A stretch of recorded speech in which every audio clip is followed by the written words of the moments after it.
Welcome back to Morning Trade Live. I'm Nicole Petalides. We're live on the floor of the New York Stock Exchange. Futures are looking lower this morning, particularly for tech. We want to look at the big picture, levels to watch, what's important. Katie Stockton, founder, managing partner, Fairlead Strategies, and portfolio manager for TAC. Great to see you again. Thanks for being on this morning. Last time you were here at the New York Stock Exchange, and it's always fun to have you on because these are some key levels to watch. I mean, last week we saw that low of 48.35, and now is there a momentum shift happening? You tell me. We have short-term momentum having shifted to the upside, but of course it's within the context of negative intermediate-term momentum. So you don't want to get too excited about this. We're seeing the relief rally as something that can persist in the very near term on that improved momentum. However, we do think it's going to be a selling opportunity as opposed to something that's easy to take advantage of on the upside. So we're in that mindset of selling into strength. So sell on the rallies. So tell me some of the levels that you're actually watching here. What's important right now? For the S&P 500, the breakdown point of about 57.83 to be precise is now initial resistance on the chart. It's pretty well above current levels, and it doesn't mean it acts as a magnet, but it does suggest that the relief rally could be somewhat significant. It already really has been that. And in bear cycles, which is what we think we've entered, we tend to see these pretty violent relief rallies, and yet they are often fleeting. We do have also the 50-day moving average and the 200-day moving average as acting as potential resistance just slightly below that level. And they've crossed over. I'm sure you've been talking about the death cross that occurred this week. It's a very scary name, but in reality, it just shows us or reflects the loss of long-term momentum that we already know has happened. And can be a bad omen sometimes. But, no one knows, as you said, putting the short-term momentum shift, which is looking a little better in the bigger context of what we've seen in the medium term. So, and it's anybody's direction. You did mention the word bear cycle. So do you see dropping below 5,000 again as a pretty good possibility?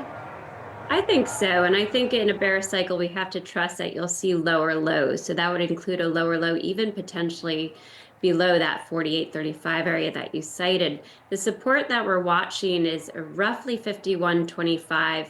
It was penetrated briefly, but it wasn't a confirmed breakdown in our work. That's based on something called a Fibonacci retracement level. These are key levels that should act as support. It should be where buyers step in. And if they don't step in meaningfully, then that level is broken. And what would happen there would be the targeted objective based on these Fibonacci levels would be about 4,500. So that to us is sort of worst case scenario right now in our mind for this bear cycle. We don't have indications of a major low. We just have indications of a short-term low at this time. So we want to tread somewhat cautiously. And you've noted oil, too, heading lower. That's something that's been on your radar, and that there are no signs of downside exhaustion. Tell me about the oil story. We had a very long-term formation called a triangle on the chart of crude oil, and it's a neutral pattern in and of itself. Just shows a series of lower highs and higher lows, sort of an indecisive period. That triangle has resolved to the downside, which tends to be bearish. Well, it depends. Some people might like to see lower crude oil prices, but it does suggest that that downtrend will continue in the coming months. So it has longer term implications. The next support for crude oil is around $45 per barrel, but I don't want to create any shock with that. It doesn't mean it has to get there. It's just the next level on the chart that holds importance in our work. So we'll be there too, watching for any kind of signs of a long-term low, and we think we're pretty far off from that.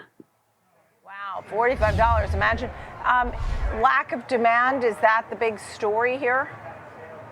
I think we had such a strong run in equities over the past couple of years. We had this shift out of the mega caps, and I think that's largely the problem, right? The relative performance loss behind those mega caps, which had been so foundational to the bull cycle behind equities. So I think we're seeing what can happen to a market when it loses the support of the leadership, especially when the leadership is such a huge footprint in these major indices. And we think we'll see more of the same for much of this year, but in the near term, we are looking for a rebound, not just for the broader market, but for also the mega caps. Even with today's downdraft in NVIDIA, which of course is a real impact on market sentiment, we think it may prove to just be noise giving way still to a relief rally for a better selling opportunity.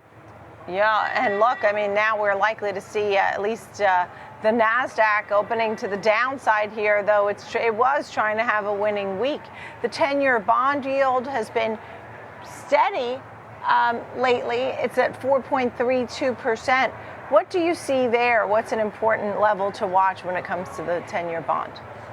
The long-term trend there is really neutral, so that can be somewhat frustrating. It means that we're seeing big moves in both directions and not really making any progress to the upside or downside that's meaningful. So that's the mode that yields are in and bonds are in, but that still could mean that they're more attractive overall, we think, this year versus equities. The relative performance has certainly improved behind treasuries versus equities. And for yields, we're looking for just a short-term retracement, maybe back into the 406 to 414 minor support area, but then looking for a rebound again within that range. So more backing and filling just appears likely to us. Yeah. And tell me, at this point, for the end of the year, do you have projections, or are you playing it play by play? Do you think the S&P is higher than current levels by the end of the year? We have no way to know. We do react to the market rather than predict the market. The market tells us what it's doing, and we have to respect that. So for us right now, with the bear cycle seemingly underway per our indicators, we would trust that it's not going to be a great year overall for equities. We have signals that hold implications for the next 7 or 8 months or so, which takes us essentially into year end. There's always positive seasonal influences that can manifest themselves at times, but we have no way to know exactly where the S&P 500 will land. We just want to manage risk right now, have an above average amount of cash in our accounts or other asset classes that tend to outperform, like gold. Are there opportunities in the volatility? How do you position for maybe making some money? I mean, you would definitely want to preserve the principal. I get that concept. But is the volatility presenting opportunities in your eyes?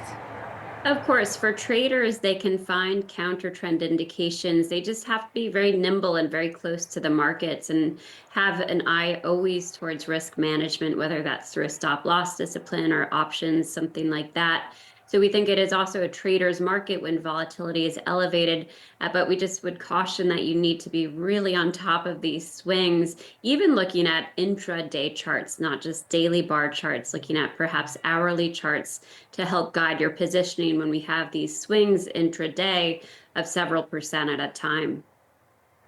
I noticed you have the Japan Nikkei in your note. I heard yesterday somebody talking about Japan and the bonds and that those yields were moving higher. I do want to get to the US dollar, but is there a Japan story here that you want to share with us? Yeah, and listen, most of the developed global markets are likely to trade down alongside the S&P 500, although we've seen relative performance, of course, improve there. Japan, for one, has a breakdown that looks pretty significant to us. It's below something called the cloud model. It holds a lot of relevance in Japan in particular because that's where it was created, this model. So we see that breakdown as a long-term setback for Japanese equities. And listen, it's something that is shared by other indices around the world, so it's not to pick on Japan. Mm-hmm. And when it comes to the US dollar, they talked about over at Barclays, strong US dollar selling likely in May's month-end rebalancing. That's something. And you are keeping a keen eye on the dollar, which is below the 100 level. Some of your thoughts there?